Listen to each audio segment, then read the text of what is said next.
Hi friends, welcome to our channel. ఈ మధ్య కాలంలో విక్టరీ వెంకటేష్ ఏడాదికి ఒక్క సినిమాను చేస్తున్నా కూడా చాలా సెలెక్టివ్ కథలని మాత్రమే ఎంపిక చేసుకుంటున్నారు. విక్టరీ వెంకటేష్ హీరోగా వస్తున్న 75వ చిత్రం Saindhav. Complete action based and family ఎమోషన్స్తో ఈ చిత్రాన్ని దర్శకుడు శైలేష్ కోలన్ సిల్వర్ స్క్రీన్పై ఆవిష్కరించే ప్రయత్నం చేస్తున్నారు. శ్రద్ధా శ్రీనాథ్ ఈ మూవీలో వెంకటేష్కి జోడిగా నటించారు.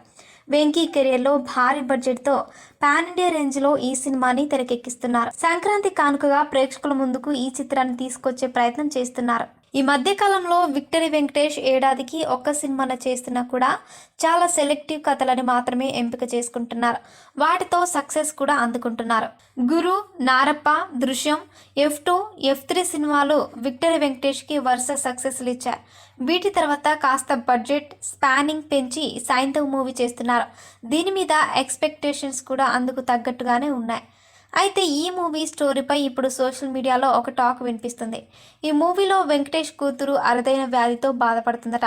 దానికోసం 15 కోట్లు విలువ చేసే ఇంజెక్షన్ అవసరం ఉంటుంది.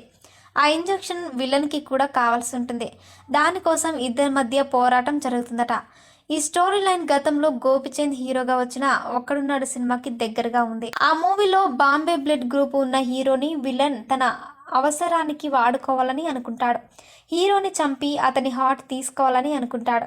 ఇది తెలిసి హీరో తనని తాను ఎలా కాపాడుకుంటాడు అనేది మాత్రం కథ.